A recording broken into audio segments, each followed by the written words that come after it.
Hey there, David Gordon from TheaterMania here. It is Tuesday the 15th here in New York City.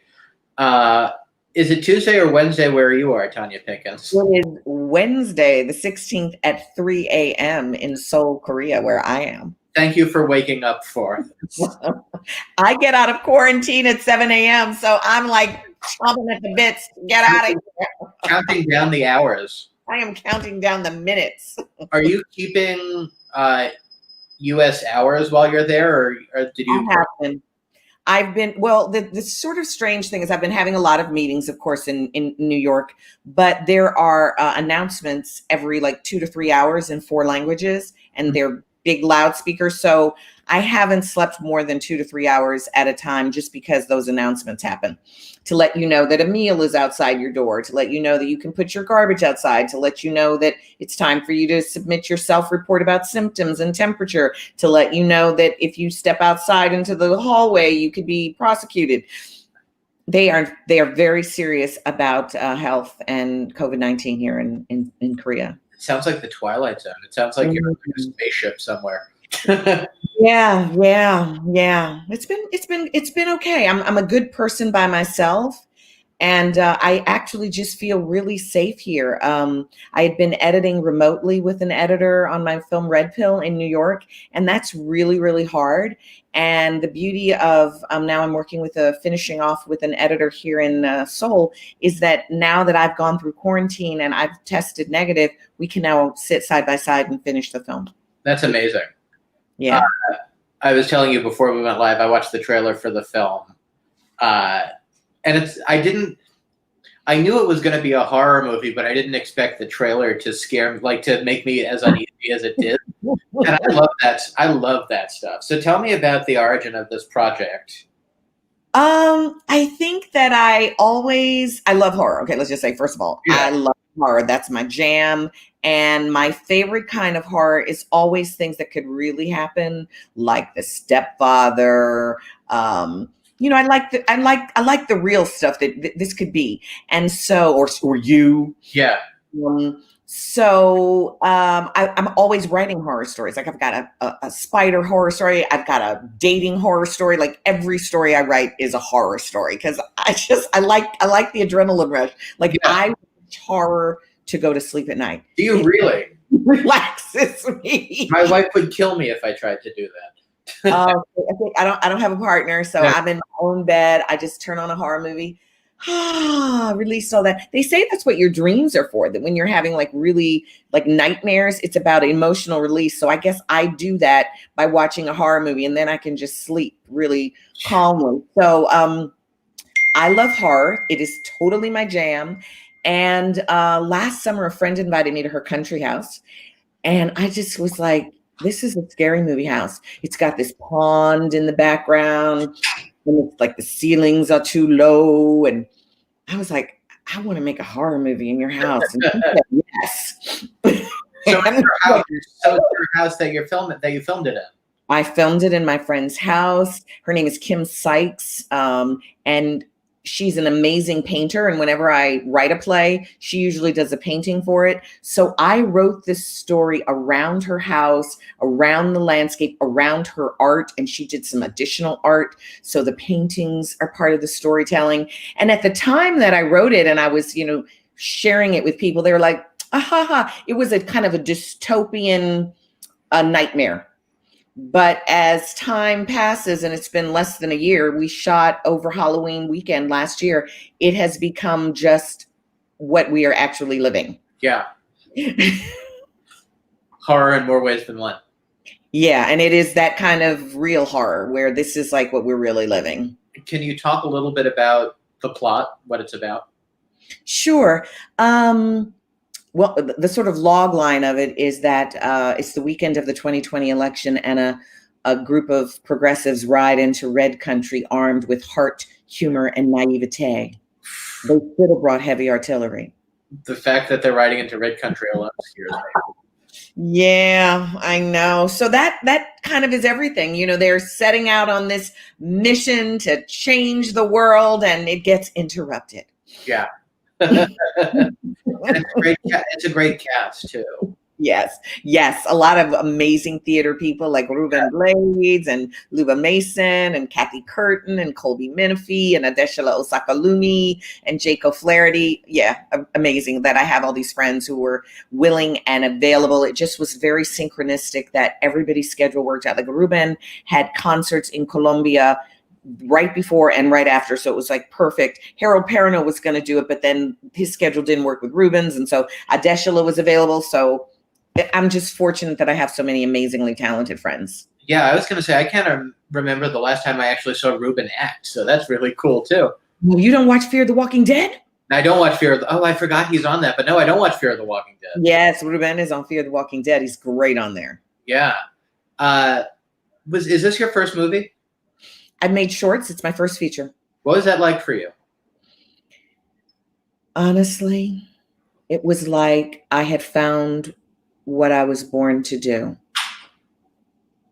It was like, oh, I'm supposed to be in this position running all of this. It was the first time in my life where I felt like I was firing on all cylinders, that I was born to do something, that I had a knack for it. It was, when you're shooting and you don't have a lot of money and you don't have a lot of time, it's a lot of problem solving. Yeah. And I'd been, what do you call it? It's called shadowing directors in television. And so that's a lot of problem solving. You come in, a show that's running, you are the extension of the writer's room, to be there to fulfill the writer's, desires. So you're just problem solving. If there's something they forgot, you're problem solving. And I think that really trained me well, that when we got on set and there was something that I wrote and we couldn't do it, I could just in a minute go, okay, we're going to do this, boom, boom, boom, boom, change it. We're going to do that. Did you always want to be a director, or when did you realize that you had interest in this? I honestly always have wanted to be a writer. Uh-huh. And directing was my being writer adjacent. I could work with really good writers while I got up the nerve to write. Yeah. And I think in film, the director is a writer. Yeah.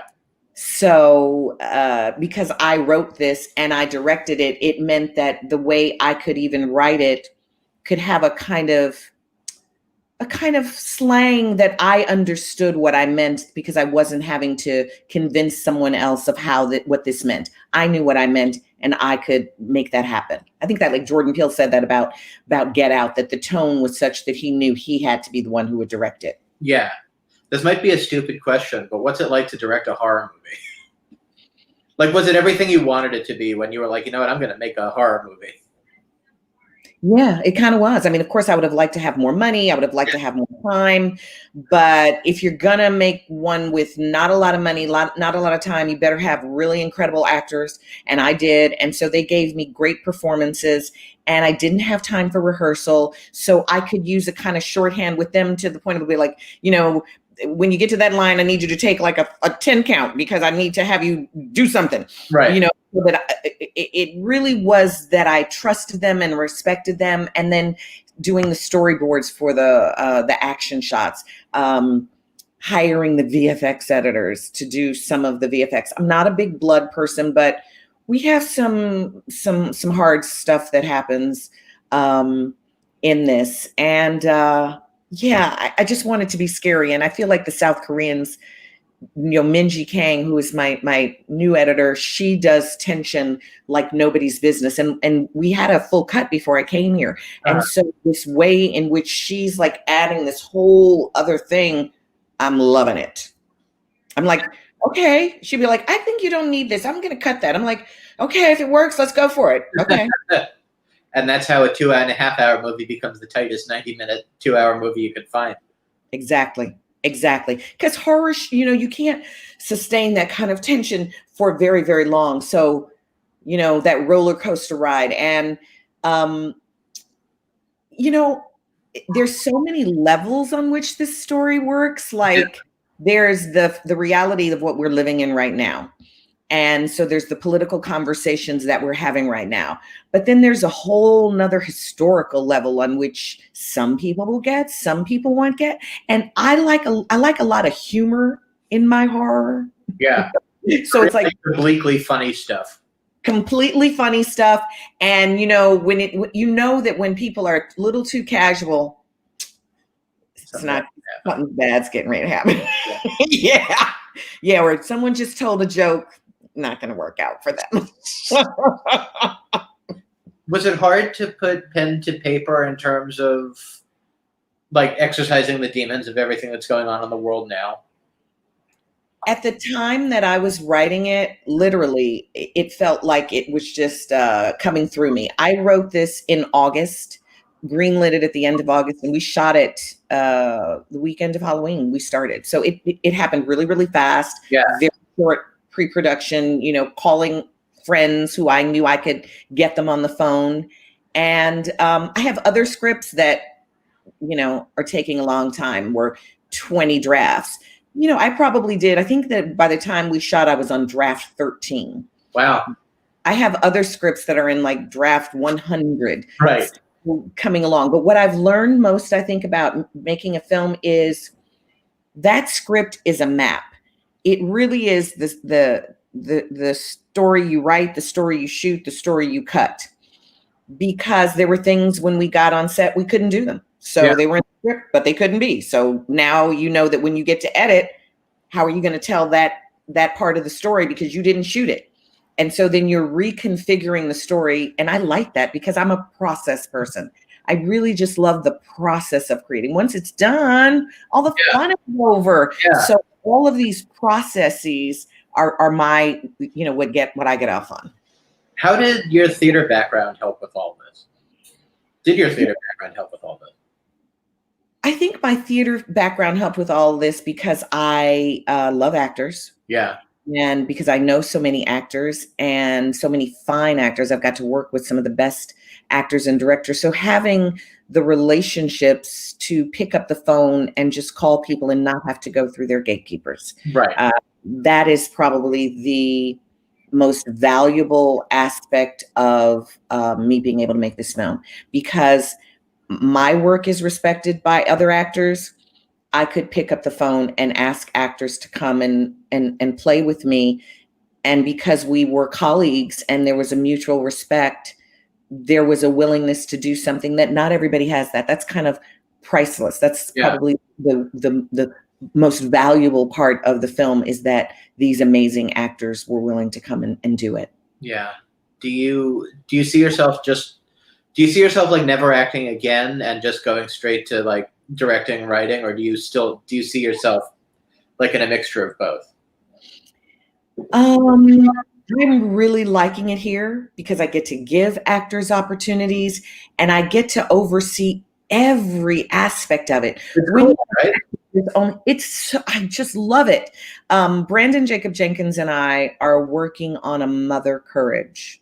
No kidding. Yeah. So that is something we're creating together, whether we'll co-write it, but that that's the only thing that I'm in the process of working on as a theater thing. But I already have a couple of other scripts that I want to make as films. I want to see your and Brandon's Mother Courage. Yeah. Yeah. I wanted to see your Mother Courage for as long as that whole situation's been happening, but I want you and Brandon working on that together is just like my head exploded a little bit just thinking about it. Yeah, we've been sitting down in rooms together for over a year now. Yeah. So when it's post-COVID and the theater resurrects. Yeah. We actually have a theater and everything. Really? Yeah. Awesome. Several theaters were interested in it, but yeah, we did. And the Brecht estate has given us carte blanche to do whatever we want. That must be fabulous for you. It is. It really is. And I found that there were things that I instinctively knew about Mother Courage as a mother. Yeah. That so many of the translators who were men I felt like it didn't resonate with me. And so Brandon is fluent in German. He used to live there.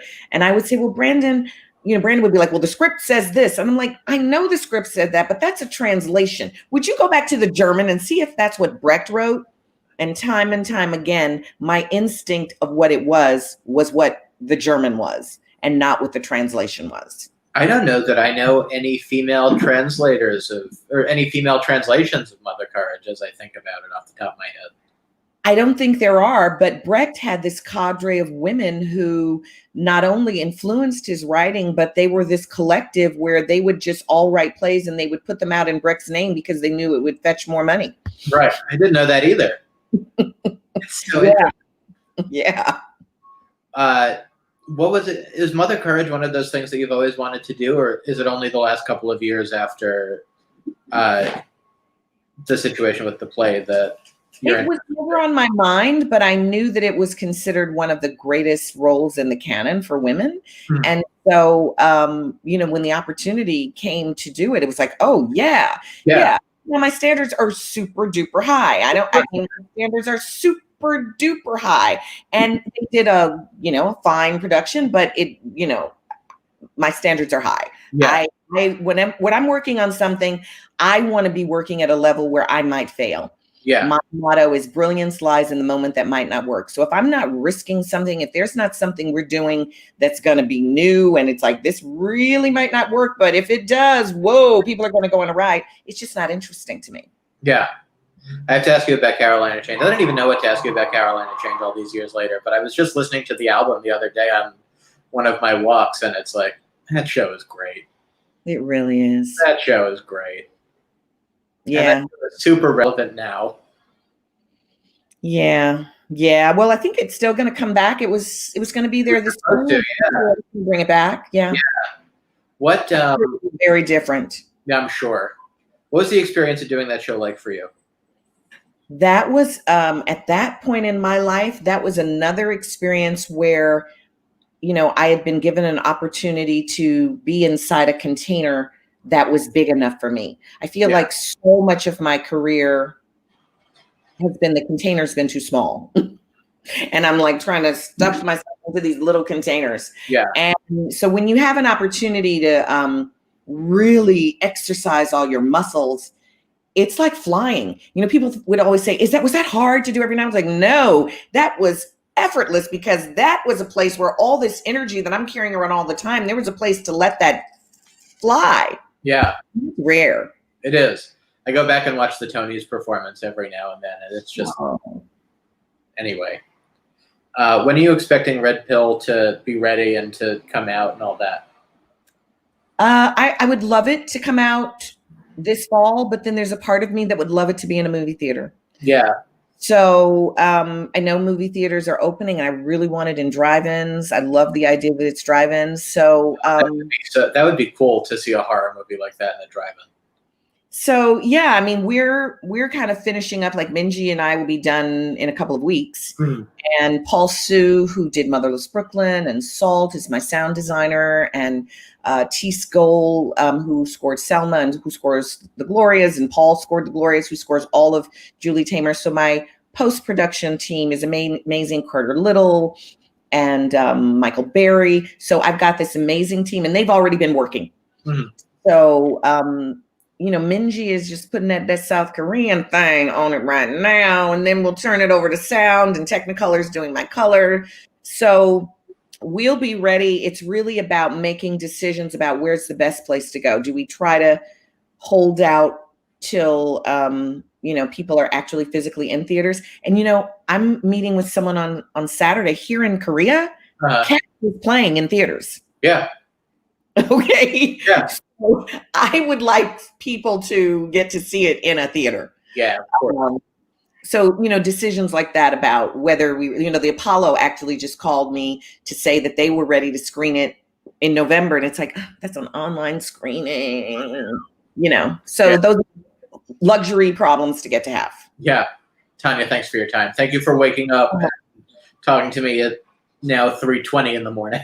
Oh, I really appreciate it. And please, everybody, follow Red Pill Movie 2020 and come and see us. Yeah. Be well. Thank you. Congratulations on being able to get out of your hotel room today. I'm afraid today in about 3 hours. I don't even think I can go back to sleep. Yay. Be well. Bye. Thank you for your time. Bye.